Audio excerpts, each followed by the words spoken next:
Honeymoon హత్య కేసులో సంచలన విషయాలు వెలుగులోకి వస్తూ ఉన్నాయి. రాజా రఘువంశీని సోనం 4 సార్లు హత్య చేయించేందుకు ప్రయత్నం చేసిందని, 4వసారి సక్సెస్ అయింది అంటూ కొన్ని వార్తలు బయటకు వస్తున్న నేపథ్యంలో అసలు ఆ హత్య కేసులో ఏం జరిగింది అనేది మనం పూర్తి స్థాయిలో విశ్లేషణ చేసుకుందాం. ప్రస్తుతం మనతో పాటు ఉన్నారు ప్రముఖ సామాజికవేత్త, ప్రముఖ రాజకీయ విశ్లేషకులు కృష్ణకుమారి గారు. మేడంతో మాట్లాడదాం. మేడం నమస్తే. మేడం నమస్తే. రాజా రఘువంశీని సోనం 4 సార్లు చంపించేందుకు ప్రయత్నం చేసి 4వసారి ఆవిడ హత్య చేయించింది అన్నట్లుగా సంచలన విషయాలు బయటకు వస్తూ ఉన్నాయి ఈ హనీమూన్ హత్య కేసులో. అసలు ఏంటి మేడం ఆ హత్య కేసులో ఏం జరిగింది?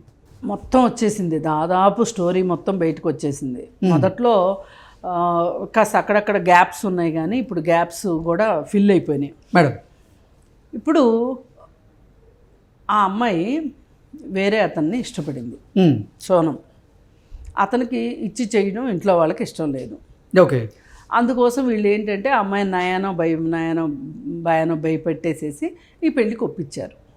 కానీ ఆ అమ్మాయి మటుకు ఆ అమ్మాయి మనసులో ప్లాన్లో అమ్మాయి వేసుకుంటానే ఉంది. పెళ్ళి అయ్యేంత వరకు ఎవ్వరికి అనుమానం రాకుండా. అంటే ఎందుకు అంటే పెళ్ళైన వెంటనే హనీమూన్కి రాడు కదా, లేకపోతే అందుకని పెళ్ళికి ముందు ఉండే రిచువల్స్ అన్నిట్లో కూడా అమ్మాయి చాలా ఫుల్ హ్యాపీగా ప్రీ వెడ్డింగ్ షూట్స్తో సహా ఫుల్గా సహకరించిందనే చెప్పొచ్చు. అసలు వివాహానికి ముందే హత్య చేయించేటువంటి ప్రయత్నం చేసింది, కానీ విఫలం అయింది అనే వార్తలు వస్తుంది మేడం. అది కోణం బయటకు వస్తుంది. అది తెలీదు, అది నాకు అర్థం కాలేదు. కానీ ఏది ఏమైనా పెళ్ళికి ముందు అమ్మాయి మట్టుకు అతనితోటి ఈ పెళ్ళి ఇష్టమే అన్నట్లుగానే వ్యవహరించింది. ఎవరికి అనుమానం రాలా. ఆఖరికి అది ఎంతవరకు అంటే వాళ్ళ అమ్మా నాన్నకు కూడా అనుమానం రాలా. ఈ అమ్మాయి ఇష్టం ఏదైనా మన కోసం మనం చెప్పిన మాట విని చేసుకుంటుంది పెళ్ళి అని వాళ్ళు ఆహా ఓహో అని పెళ్లి చేశారు. పెళ్లి చేసిన తర్వాత ఈ హనీమూన్ అనేది ఈ అమ్మాయి మొత్తం ప్లాన్ చేసింది. అంటే ఏ ఊరు ఎప్పుడు వెళ్ళాలి, ఎలా వెళ్ళాలి, ఫస్ట్ ఎక్కడికి వెళ్ళాలి, తర్వాత ఎక్కడికి వెళ్ళాలి, తర్వాత ఎక్కడికి వెళ్ళాలి అని. ఆ ప్లానింగ్లోనే ఏంటి అంటే అదేదో సినిమా అండి, గుర్తు రావట్లేదు, అతడు సినిమాలో అనుకుంటా ఒక విలను చెప్తా ఉంటాడు వాడిని వేసేయాలి అని. ఇప్పుడు ఇక్కడి నుంచి అక్కడికి వెళ్ళాక అక్కడ కూడా మిస్ అయితే ఇంకొక చోట, అక్కడ కూడా మిస్ అయితే ఇంకొక చోట అన్నట్టు ఆ సినిమాలో అన్నట్లుగా ఇప్పుడు ఇక్కడ జరగలేదు అనుకో ఇంకో చోట, ఇంకొక చోట జరగలేదు అనుకో ఇంకొక చోట అని చెప్పి వీళ్ళు మొత్తానికి 3 చోట్ల మిస్ అయిపోతే 4వ చోట సక్సెస్ అయిపోయారనమాట చంపే విషయంలో. ఓకే. అయితే ఈ అమ్మాయి ఇతనితోటి వ్యూహాత్మకంగా దూరం పాటించింది. ఏం చెప్పింది, మనం అసలు కామాఖ్య దేవాలయంకి వెళ్ళి పూజలు చేసుకునే వరకు మనం కలవకూడదు అని చెప్పింది. అంటే ఇతను కూడా పాపం ఈ అమ్మాయికి ఇంత భక్తి ఉందిగా మనసు, జనరల్గా భక్తి ఎక్కువే ఉంటుంది నార్త్ సైడ్ వాళ్ళకి. సరేలే అని చెప్పి ఆ అమ్మాయికి పాపం సహకరించాడు. ఆ గుడికి వెళ్ళారు. గుడి అయిపోయిన తర్వాత ఇంకొక కారణం చెప్పింది, ఆ తర్వాత ఇంకొక కారణం చెప్పింది. అట్లా చివరికి ఫైనల్గా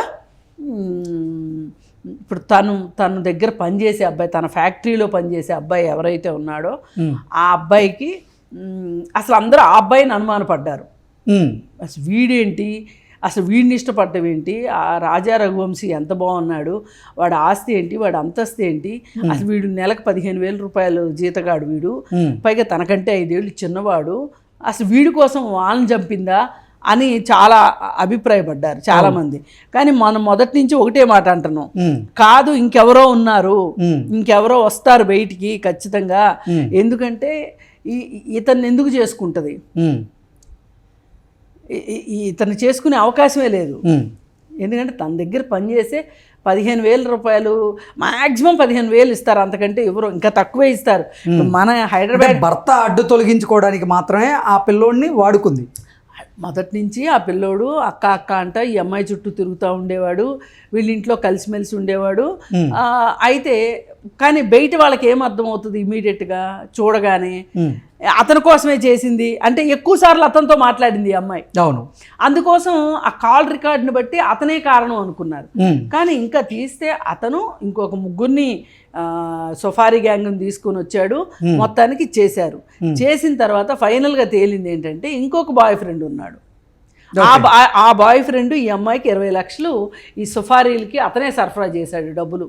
అది హవాలా ద్వారా వచ్చినాయా మరి ఎట్లా వచ్చినాయి అనేది ఇంకా కేసు బయటికి రావాల్సి ఉంది. అంటే ప్రియుడి సహకారంతోనే సోనం తన భర్తని హత్య చేయించింది అయితే. అంతే.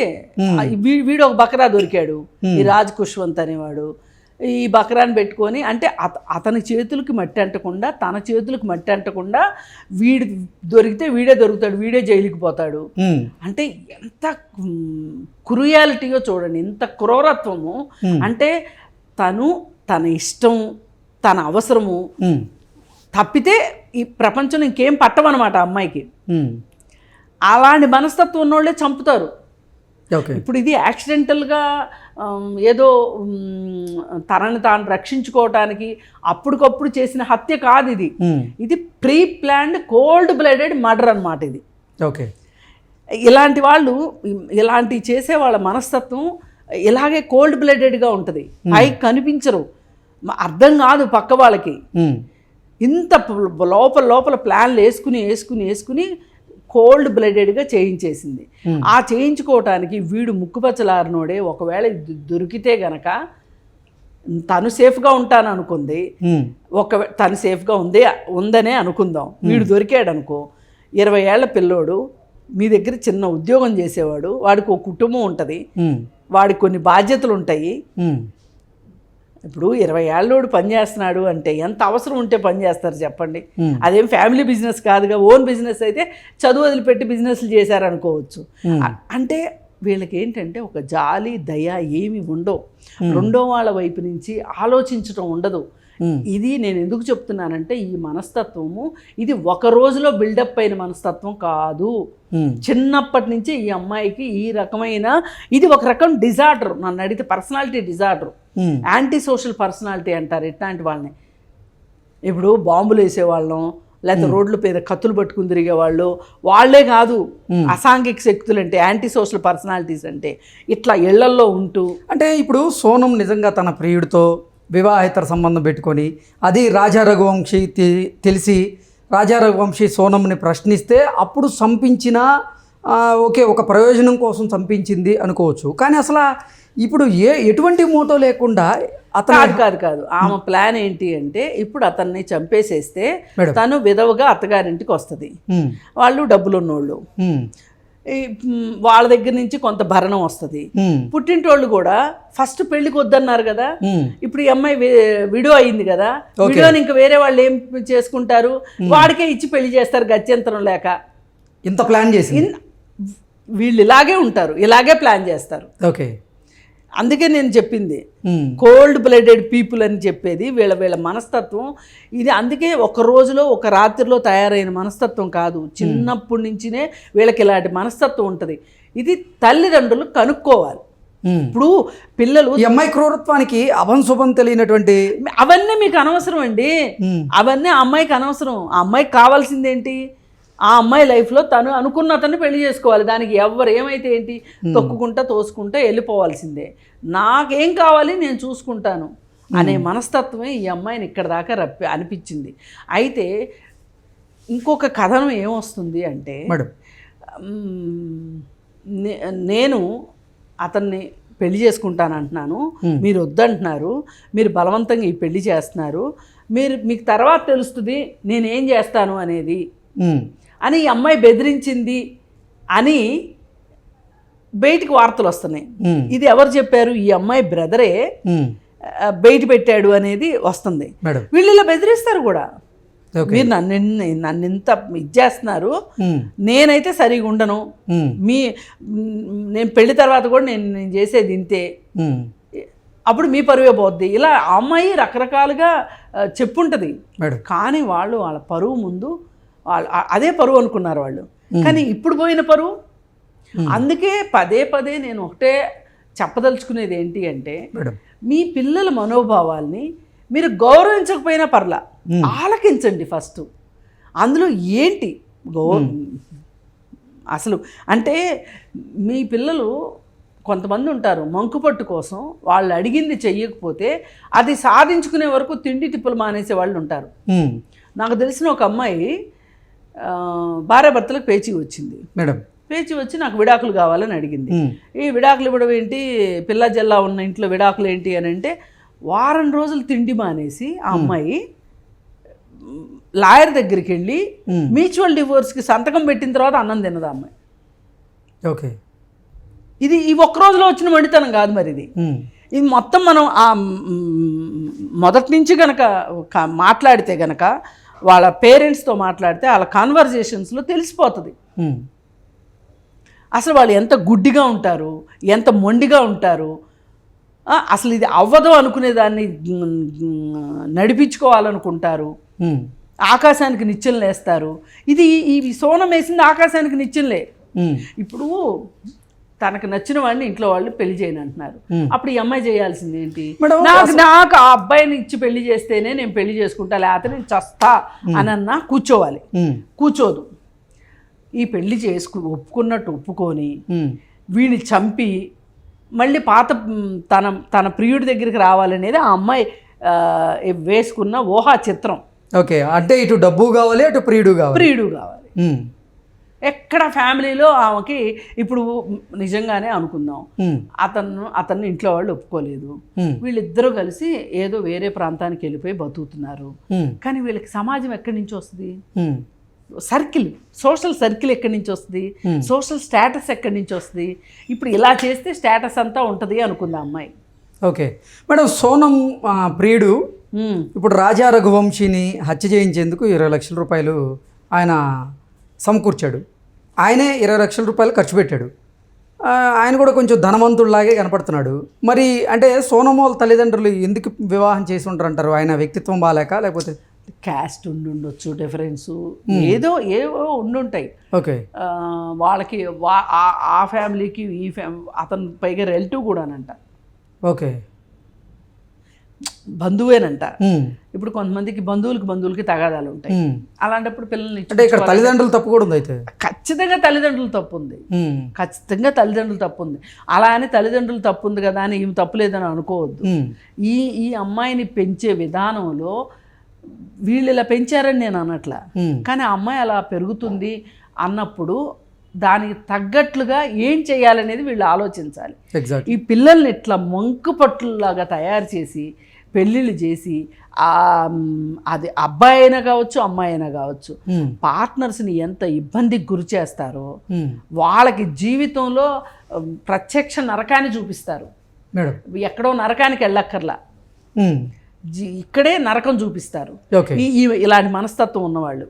అందుకని ఖచ్చితంగా ఇక్కడ కావాల్సింది ఏంటంటే వీళ్ళ మనస్తత్వాలు ఎందుకు ఇలా అవుతున్నాయి, అసలు ఈ మనస్తత్వాలతో మనం పెళ్లి చేస్తే రేపొద్దున ఏం జరుగుతుంది, అంటే మన గుండెల మీద బరువు దించుకోవడానికి ఇంకొకళ్ళ నెత్తిని ఎక్కిస్తున్నామా, ఇట్లాంటివన్నీ కూడా తల్లిదండ్రులు ఆలోచించాలి. ఎగ్జాక్ట్లీ, ఆలోచించకపోతే ఏమవుతుంది, ఇట్లాగే అవుతుంది.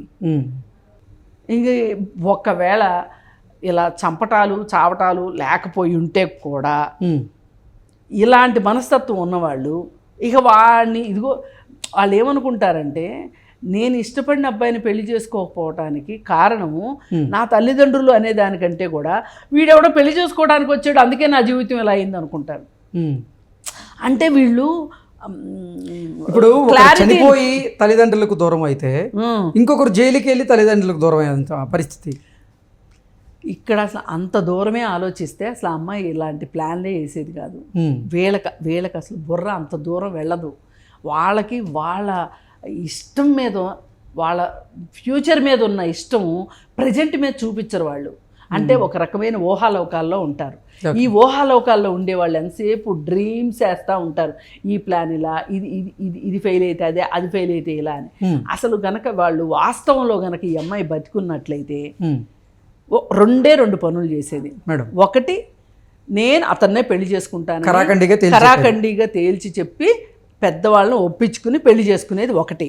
రెండోది, సరే పెళ్ళికి నేను ఒప్పుకున్నాను కదా, ఇంకొక అబ్బాయి జీవితం నా జీవితంతో ముడిపడుతుంది కదా, నా కుటుంబానికి ఇంకొక కుటుంబంతో ముడిపడుతుంది కదా అన్నప్పుడు ఈ అమ్మాయి ఈ పాతదానికి తెర దించేసేసి కొత్త జీవితం మొదలెట్టేది. ఇప్పుడు రెండో పెళ్లి చేసుకోవట్లేదండి ఎవరన్నా? భర్త చనిపోయాడు, భార్య చనిపోయింది, రెండో పెళ్లి చేసుకోవట్లేదా? చేసుకున్న భార్యలతోటి భర్తలతోటి ఉండట్లేదా? అలా కాకుండా చనిపోయిన వారి గురించో చనిపోయిన భర్త గురించో దేవదాసుల్లాగాను పిచ్చోళ్ళలాగా అయిపోవాలని ఎక్కడా లేదు కదా. ఈ అమ్మాయి కూడా అలా అలా అయి ఉండొచ్చు కదా. కానీ అలా ఎందుకు చేస్తుంది ఈ అమ్మాయి మానసికంగా హింసా ప్రవృత్తితోటి నిండిపోయింది. ఒక తెగింపు తెంపరితనం ఉన్న అమ్మాయి ఈ అమ్మాయి అంటే ఒక హ్యూమన్ బీయింగ్ లాగా లేదు. ఓకే, మరి వీళ్ళు ఇలాగే చేస్తారు. అందుకని ఏంటి అంటే ఏది ఏమైనప్పటికీ అటు మగపిల్లల తల్లిదండ్రులైనా ఆడపిల్లల తల్లిదండ్రులైనా మీరు పిల్లలకు పెళ్ళిళ్ళు చేసేటప్పుడు మీ పిల్లల మనస్తత్వాన్ని కూడా గమనంలోకి తీసుకోవాలి.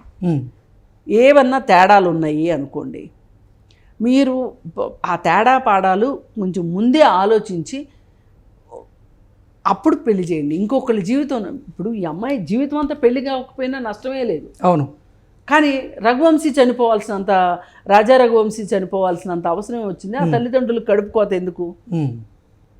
ఇది అందుకోసం ఇది ఈ కేసును చూసైనా సరే చాలామంది తల్లిదండ్రులు నేర్చుకోవాల్సింది ఏంటి అంటే మన పిల్లల్లో మనకు తెలియకుండా ఉండదు. మీరు కన్న ప్రేమని కొంచెం ఒక్క నిమిషం పక్కన పెడితే మీ పిల్లలు మీకు కరెక్ట్గా అర్థమవుతారు. ఓకే, అర్థమైతే దాన్ని ఇవాళ మనస్తత్వాన్ని మార్చడం పెద్ద కష్టమైన పనేమీ కాదు. సైకాలజిస్టులు ఉన్నారు. లేదు మీరే కూర్చొని రోజు కాసేపు మాట్లాడి బ్రెయిన్ వాష్ చేసి మీ అమ్మాయిని మార్చుకున్న తర్వాతనే ఇంకో ఆ పెళ్లి చేసుంటే ఆ అబ్బాయి ప్రాణం నిలబడి ఉండేది. లేదు అసలు చేయలేదు అనుకోండి, అసలు వీటన్నిటికన్నా ముందు ఆమె మీద నేను దూకుతా అంటుంది కదా, ఎవరినో ప్రేమించి దూకనివ్వాల్సింది. పోతే మీ అమ్మాయే పోయేది. కష్టమో నష్టమో ఇప్పుడు వేరే వాళ్ళ కేసు రుద్దారు కదా మీరు మీ సమస్యని. అది ఇక్కడ అందుకే తల్లిదండ్రుల పాత్ర గురించి ఎక్కువ మాట్లాడుతుంది నేను ప్రతిసారి. అంటే ఇక్కడ తల్లిదండ్రులే కదా సమాజం ముందు దోషిగా నిలబడింది. అమ్మాయి ఎలాగో పైగా ఈ అమ్మాయి నేను వేరే అతన్ని ఇష్టపడుతున్నాను, నేను అతన్నే పెళ్లి చేసుకుంటానని చెప్పిన అమ్మాయి అయినప్పుడు అమ్మాయి ఇలా చేసే అవకాశం లేకపోలేదా అనే ఒక మాట మాట్లాడుకోకుండా ఏం చేస్తున్నా, ఏమన్నారు వీళ్ళు, మా అమ్మాయి అమాయకురాలు అన్నారు. ఒకటి వాళ్ళ తమ్ముడు అప్పుడేమో అసలు చాలా నేను అసలు ఈ నమ్మట్లేదు, చాలా భయాందోళనలో ఉంది నా చెల్లెలు, అది ఇది అన్నాడు. వాడికి కూడా లవ్ స్టోరీ తెలుసు, తెలియకుండా ఏం లేదు. ఇప్పుడేమో ఊరు తీసేసుకోండి, మేమేమి సహాయం చేయము మా చెల్లెలకి అంటున్నారు. అంత సీన్ ఏమీ లేదు.